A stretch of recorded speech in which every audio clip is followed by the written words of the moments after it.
Welcome student. आज हमारा topic है एक्यूरेसी एंड प्रिसीजन। एक्यूरेसी और प्रिसीजन जो है ये दोनों जो चीज़ें हैं स्टैटिक कैरेक्टरिस्टिक्स के कैटेगरी में आती हैं।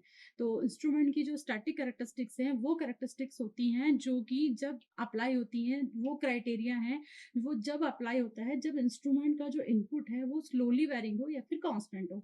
तो ये 13 या 14 स्टैटिक कैरेक्टरिस्टिक्स होती हैं, जिसमें से सबसे पहले जो है हम शुरुआत में इंपॉर्टेंट वाली कैरेक्टरिस्टिक्स पढ़ लेते हैं। तो सबसे इंपॉर्टेंट कैरेक्टरिस्टिक्स जो स्टार्टिंग में है वो है एक्यूरेसी एंड प्रिसीजन।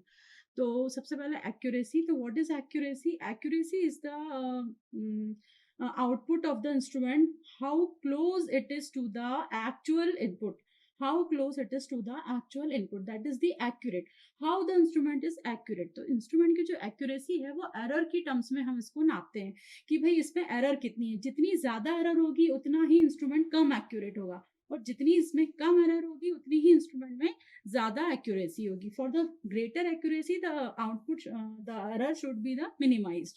तो इस तरीके से हम एक्यूरेसी का कैलकुलेशन करते हैं। तो जो एक्यूरेसी है वो एरर के टर्म्स में मेजर की जाती है। तो उसका दूसरा मेजरमेंट कैसे होगा? एक्यूरेसी का फॉर्मूला आपका कैसे हो जाएगा? Accuracy is equals to 100% minus error, है ना। तो this is the 100% minus the error. तो this is the formula of accuracy. Accuracy को हम 3-4 टर्म्स में डिफाइन करते हैं, जैसे कि एक्यूरेसी जो होती है आपकी कितने टर्म्स में डिफाइन होती है? जैसे percentage of full scale deflection, number 1। Number 2 as a percentage of true value, number 3 as a point accuracy, यानी पर्टिकुलर पॉइंट पे जब हम डिफाइन करेंगे तो हम उसको बोलेंगे पॉइंट एक्यूरेसी। ठीक है। तो percentage of full scale deflection मतलब ये वाली एक्यूरेसी कौन सी एक्यूरेसी होती है? इस वाली एक्यूरेसी में क्या होता है कि जो आपका स्केल का रेंज दिया रहता है फुल स्केल डिफ्लेक्शन, जैसे कि फुल स्केल डिफ्लेक्शन दिया है आपका 50 यूनिट्स, तो 50 यूनिट्स में आपकी एक्यूरेसी जो डिफाइंड है वो डिफाइंड है +-1%। तो ये आपका फुल स्केल जब होगा, यानी कि जब 50 यूनिट रीड करेगा इंस्ट्रूमेंट, तब जो इसकी एक्यूरेसी मिलेगी हमको वो 0.1% की एक्यूरेसी मिलेगी। तो फुल स्केल डिफ्लेक्शन में आपकी प्रॉब्लम ये होती है कि जैसे जैसे आप कम रीडिंग लेते हैं, जैसे कि 50 यूनिट अगर आपने रीडिंग ली है तो 0.1 एक्यूरेसी दिखाएगा वो। लेकिन जब आपकी रीडिंग 25 यूनिट रहेगी, जब आप 25 यूनिट इसमें रीडिंग लेंगे, तब आपकी एक्यूरेसी जो हो जाएगी 0.2 हो जाएगी। यानी कि इसकी एक्यूरेसी, इसकी जो एरर है, ये एरर रेट है आपका, एरर रेट जो है इसका, एरर रेट 0.1% था, तो अब जो इसका एरर रेट है वो 0.2% हो जाएगा। तो इसलिए हमारा जो है ना, इसमें एरर रेट जो होता है बढ़ता जाता है जैसे जैसे हमारी रीडिंग कम होती जाती है। तो ये एक प्रॉब्लम है इसमें फुल स्केल डिफ्लेक्शन में। और परसेंटेज ऑफ ट्रू वैल्यू में क्या होता है कि जो आपका ट्रू वैल्यू है, जैसे कि आपकी ट्रू वैल्यू आप मेजर कर रहे हो 25 यूनिट, किसी भी उसमें 25 यूनिट अगर आपकी ट्रू वैल्यू है, और अगर आप उसमें एक्यूरेसी डिफाइंड है 0.2%, तो इसका मतलब ये हो गया कि 25 यूनिट पे ही हमें उसको कैलकुलेट करना है 0.2%। और जब आपकी रीडिंग 25 से कम हो जाएगी, 24 या 23 या 22 हो जाएगी, तब 24 या 22 पे भी हमारी एक्यूरेसी जो एरर रेट है वो 0.2% ही रहेगा। मतलब इसमें आपका एरर रेट, अगर आपकी रीडिंग कम ले रहे हो तो आपका एरर रेट भी रिड्यूस हो जाता है, और अगर आप रीडिंग ज्यादा ले रहे हो तो आपका एरर रेट भी ज्यादा हो जाता है। तो इस तरीके से तो हमारा एरर रेट जो होता है वो ट्रू वैल्यू पे डिपेंड हो जाता है, इसीलिए हम इसको बोलते हैं परसेंटेज ऑफ ट्रू वैल्यू। तीसरा हो जाता है पॉइंट एक्यूरेसी। पॉइंट एक्यूरेसी में आप ये नहीं पता कर सकते हो कि जो इंस्ट्रूमेंट है उसकी टोटल एक्यूरेसी कितनी है। उस पर्टिकुलर पॉइंट पे तो एक्यूरेसी डिफाइंड होती है, लेकिन उसके बाद उसकी जो ओवरऑल एक्यूरेसी है उसका हमें कोई आइडिया नहीं लग पाता है। तो this is the point accuracy. Point accuracy के लिए आपको क्या करना होता है? बहुत सारी रीडिंग्स लेनी होती है, एक टेबल बनाना होता है। एक टेबल बना लेते हैं कि इस वाले इनपुट वैल्यू पे जो मेजर्ड वैल्यू है, जो हम इनपुट दे रहे हैं तो मेजर्ड वैल्यू इतनी थी, इस वाले इनपुट में मेजर्ड वैल्यू इतनी है। पूरा एक टेबल बनाने के बाद फिर हम उसका एवरेज वैल्यू निकाल के उसका एक्यूरेसी कैलकुलेट करते हैं। तो पॉइंट एक्यूरेसी में थोड़ा कैलकुलेशंस आपके ज़्यादा होते हैं और ओवरऑल आइडिया ऑफ एक्यूरेसी आपको नहीं लग पाता है। तो ये हो गया आपके 3 टाइप की एक्यूरेसी। अब ये जो percentage of full scale deflection है, इसको आप बहुत अच्छे से देख लेना, क्योंकि इसमें जो आपकी एक्यूरेसी होती है, accuracy particular full scale deflection पे डिफाइंड होती है। फुल स्केल डिफ्लेक्शन के बाद जब आप रीडिंग लोअर करते जाते हैं, यानी कि मैक्सिमम स्केल की रीडिंग अगर 50 यूनिट है और अगर आप उससे 50 यूनिट पर अगर आप लोगे रीडिंग, तो एरर रेट आपका 0.1% आएगा, लेकिन 25 यूनिट पे एरर रेट आपका जस्ट डबल हो रहा है, दैट इज दी 0.2%। तो इस तरीके से जो आपकी फुल स्केल डिफ्लेक्शन में जो आपका एरर रेट होता है, वो रीडिंग के साथ साथ कम लोएस्ट रीडिंग पे ज्यादा आ जाता है।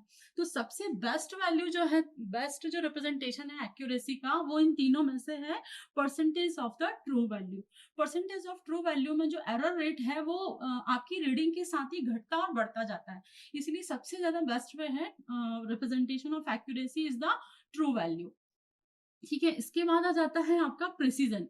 प्रिसीजन क्या होता है? प्रिसीजन का मतलब होता है how the instrument is precise, यानी कि जब हम एक ही इंस्ट्रूमेंट से ग्रुप ऑफ रीडिंग्स ले रहे हैं, यानी इनपुट, एक ही इनपुट को बार बार दे करके उसकी रीडिंग ले रहे हैं, तो जितनी भी रीडिंग्स आ रही हैं वो आपस में कितनी क्लोज है, how close are the readings.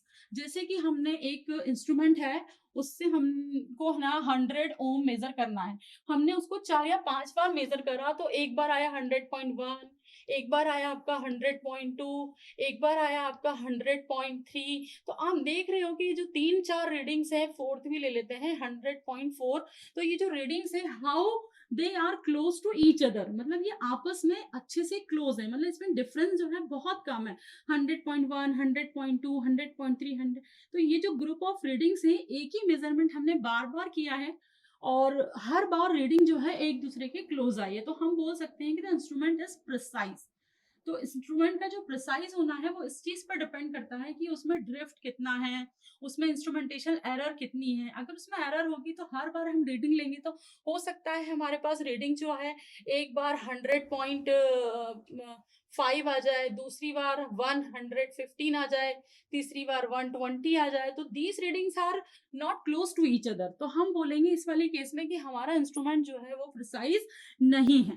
तो इसके लिए आप छोटा सा डायग्राम बना के इसको देख सकते हैं कि सपोज यहाँ पर ये एक सेंटर है और इसका 3 हम सर्कल बना लेते हैं कि सपोज जो हमारा टारगेट है, यानी कि जो हमारा मेजर्ड वैल्यू जो आना चाहिए वो इस वाले गोले में आना चाहिए सबसे सेंटर में, लेकिन हमारा जो रीडिंग है वो कैसी आ रही है, हमारी रीडिंग ऐसी आ रही है, you can see that, ये। तो इस वाले केस में हम क्या बोलेंगे कि हमारा इंस्ट्रूमेंट एक्यूरेट नहीं है, क्योंकि रीडिंग हमारी यहाँ नहीं आ रही है। यहाँ अगर हमारी रीडिंग आती तो हम बोलते कि हमारा जो इंस्ट्रूमेंट है वो एक्यूरेट है, लेकिन हमारी रीडिंग एक्यूरेट तो नहीं है, but it is precise, not accurate but precise, not accurate but precise, but precise इस वाले केस में। और अगर अपन एक दूसरा केस ले लें, सेम हमने 3 सर्कल बनाए हैं, 1 2 और ये थर्ड सर्कल, अगर हम बना लें और इसमें अगर हम देखें कि हमारी जो रीडिंग्स आ रही हैं वो कैसी आ रही है, वो ऐसी आ रही है। तो अभी आप देखिए कि इस वाले इंस्ट्रूमेंट में क्या हो रहा है कि हमारा जो रीडिंग्स आ रही है वो एकदम एक्यूरेट, मतलब जहां पे टारगेटेड है वहीं पे सारी रीडिंग्स आ रही है और एक्यूरेट भी है और प्रिसाइज भी है। तो इस वाले केस को हम क्या बोलेंगे, एक्यूरेट एंड प्रिसाइज बोथ। तो इस तरीके से जो है हमारा जो इंस्ट्रूमेंट जरूरी नहीं है कि अगर वो एक्यूरेट हो तो वो प्रिसाइज भी हो, अगर वो प्रिसाइज है तो वो एक्यूरेट भी हो, both the case are different. हमारा इंस्ट्रूमेंट अगर प्रिसाइज है तो वो नंबर ऑफ मेजरमेंट्स बार बार मेजरमेंट करने पे लगभग लगभग सेम रीडिंग देगा, मतलब आपस में रीडिंग्स जो होंगी वो क्लोज होंगी। और अगर हमारा मेजरमेंट एक्यूरेट है तो वो जो हमारी वैल्यू है, जो आउटपुट वैल्यू है वो एक्चुअल वैल्यू के बिल्कुल करीब आएंगी, हमारी एक्यूरेसी जो है वो लगभग लगभग 100% होगी। तो इस तरीके से हमारा जो है एक्यूरेसी और प्रिसाइज, इन दोनों में डिफरेंस आता है। जो प्रिसाइज है प्रिसीजन है, प्रिसीजन को अगर हमें मेजर करना है, इंस्ट्रूमेंट को प्रिसीजन को मेजर करना है, तो हमको 4 या 5 बार रीडिंग लेनी होगी। लेकिन अगर एक्यूरेसी हमें डिफाइन करनी है इंस्ट्रूमेंट की, तो हम एक रीडिंग पर भी बता सकते हैं कि हमारा इंस्ट्रूमेंट कितना एक्यूरेट है। और जो प्रिसीजन है वो इंस्ट्रूमेंटेशन एरर, ड्रिफ्ट के ऊपर डिपेंड करता है, और एक्यूरेसी जो है वो आपके इंस्ट्रूमेंट का, आप किस तरीके से इंस्ट्रूमेंट मेजर कर रहा है, उसकी सेंसिटिविटी कितनी है, उस पर डिपेंड करता है। This is all about the accuracy and precision.